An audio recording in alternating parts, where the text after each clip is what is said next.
Hello and welcome back to another DBD video here on the channel. Today we're going to be talking about what's coming up in Dead by Daylight this year. It is the 5th anniversary, which is a huge milestone. The game is only getting better and better, and we're going to have a little look and see of a few things of what can we expect, who can we expect, and can the game get any better. So what we're going to do, first of all, we're going to jump straight into what's coming out in the next PTB, next player test build, and that is they have changed skill checks when you're on second stage of being hooked, which is fantastic. Before it was literally just, spam the spacebar, or it was spam X on a controller or A on Xbox, and it was tedious. You could lose it if you just sneezed. You could still be banging, and sometimes the controller may just miss the actual connection of that you actually tapping the button, and you die. A lot of it has happened to myself and my friend the other day, where he was on the second stage of a hook. I was running towards him. He sneezed. And he was like, oh my God, I'm dead because I sneezed. It's that sort of thing. But what they're doing, they are bringing in skill checks, which is absolutely amazing. And as you can see by this, right by here, as we got on the screen, you can see, just press the space bar. Or on controller, just going to be L1 as a normal skill check, which is absolutely amazing. Someone did actually ask, it was Polyester, another fantastic channel for DBD guys. Go and follow him, go and follow the king, true talent, not a starver. There's so many of them and they're just absolutely amazing. If you are into this game, go and follow him, guys, and tell him, I sent you there. But yeah, on then what they're thinking of doing, which is another fantastic thing, is if you miss a skill check on a gen or something, or if you're healing someone, they make a noise. If you're healing, they scream. If they go on a generator, it blows. But if you're on the second stage of a hook and you miss a skill check, you just bit of the red bar goes down, which I think is absolutely fantastic, and it's a lot better for the game, because button bashing is so 90s. That is it. That's what you did for Street Fighter, for Super Mario, and for the old international track and field games. But we're going to move on, ladies and gentlemen, to, obviously, the 5th anniversary is coming up. Last year, for the 4th anniversary, Dead by Daylight gave us the Silent Hill chapter, which was in fact the last time we actually had a brand new map for the game, Midwich, which at this moment in time is my favourite map on this game. Survivor or Killer, it's just a fantastic map, I just love it. But that was the last time we actually had a licensed character as well. Since then, we've had the Blight, we've had the Twins, and we've also got now the Trickster, and not along with their various survivors. Don't get me wrong, these characters are amazing. The Twins, though, when that came out, there was a lot of bugs. There was just so many things wrong with the game. They literally had to basically take the game down for a day or so, just so they can fix everything. That's how bad it got. But again, no, we are during a pandemic where most of them are working from home, so we just gotta give them a round of applause for what they did. Achieving that from home was amazing. For the 5th anniversary, there's a lot of things I would love to see. But I found this on the Dead by Daylight forum, which I thought was absolutely amazing. And this was actually posted a couple of months ago. And this is what we got. Who do you want for the 5th anniversary? They put up a whole list of people. Resident Evil, Five Nights at Freddy's, Friday the 13th, Child's Play, Hellraiser, Alien, The Thing, The Shining, or other. And as you can see with all of that, Resident Evil did in fact win the poll with 29%. Again, Resident Evil, don't get me wrong, that would be amazing. Having the Nemesis or having Mr. X, and then having Jill or, Chris or Leon or any of, Claire, whoever, as a survivor. I think it would go really well for the game. Especially that in the game, obviously, it is lone survivor against the undead, which is just amazing. But Nemesis or Mr. X as one of the bad guys, I think that would be a little bit tricky because of the size of them both. They're huge characters.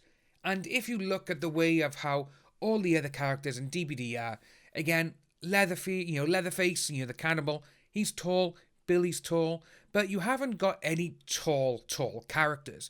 Freddy is the shortest out of them all, along with Legion, but again, no, we would have to rework it to try and fit it, like, right, okay, it needs a little bit a bit taller, and again, what would their special skills be?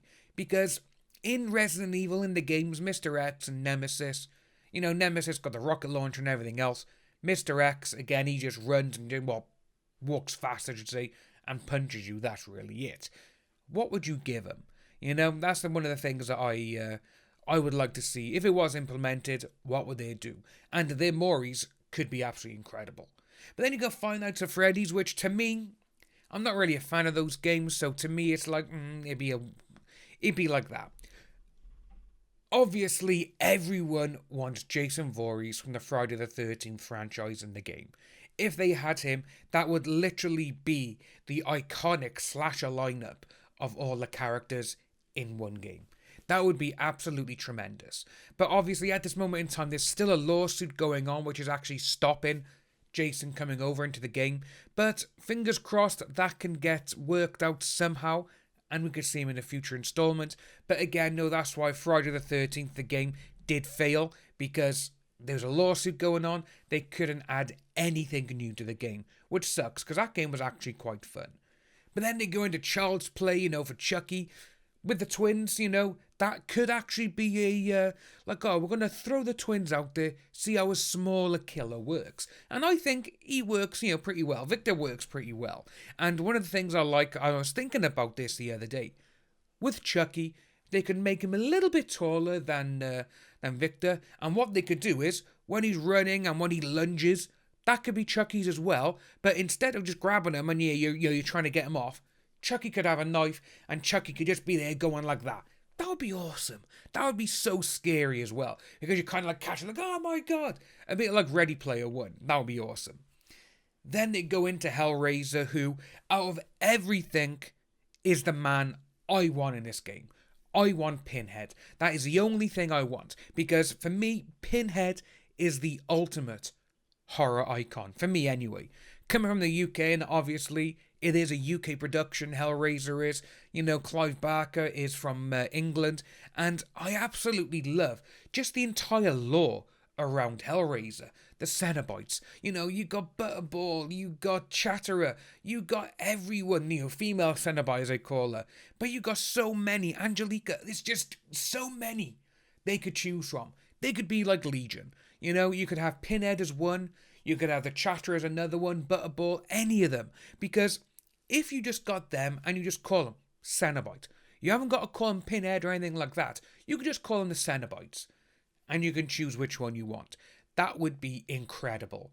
And obviously, their Mori could be, with Hellraiser, it could be any of them. You could have the chains whipping in for Pinhead.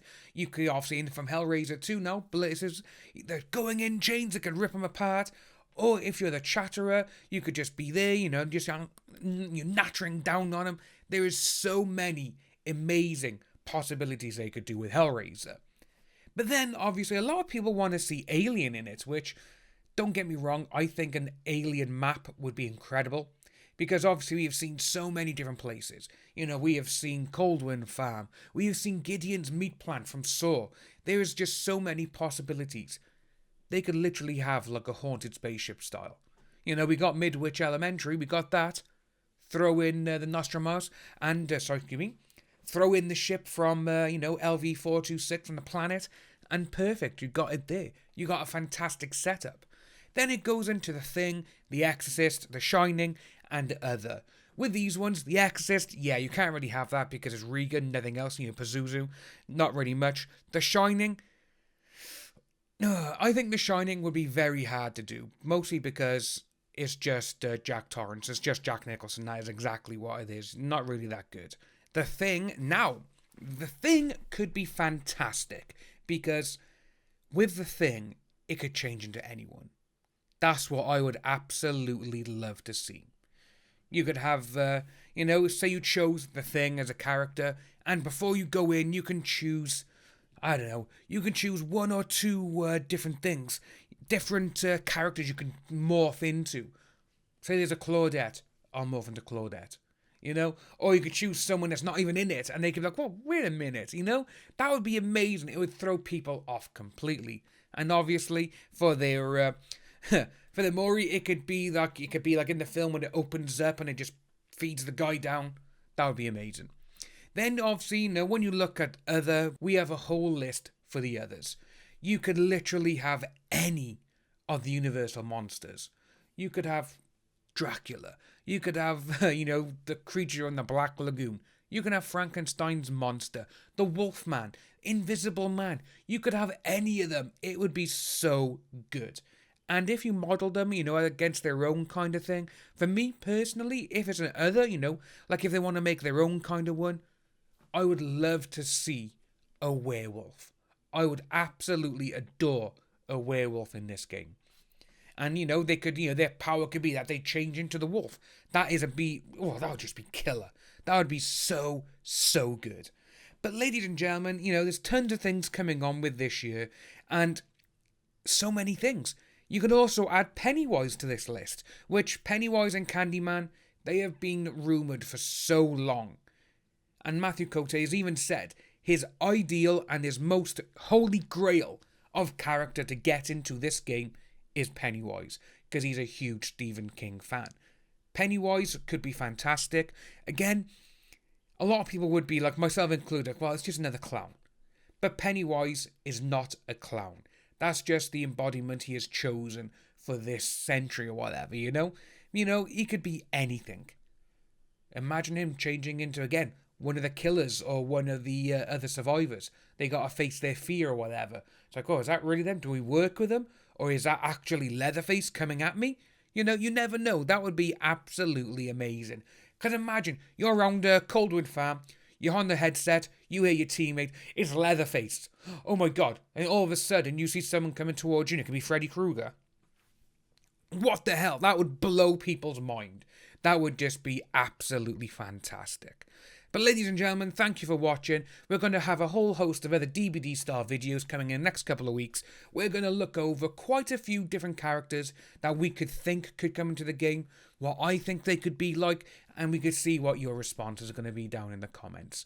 So if you are new to the channel, please like and subscribe, hit the notification bell, and I'll see each and every one of you soon. Bye bye and stay safe.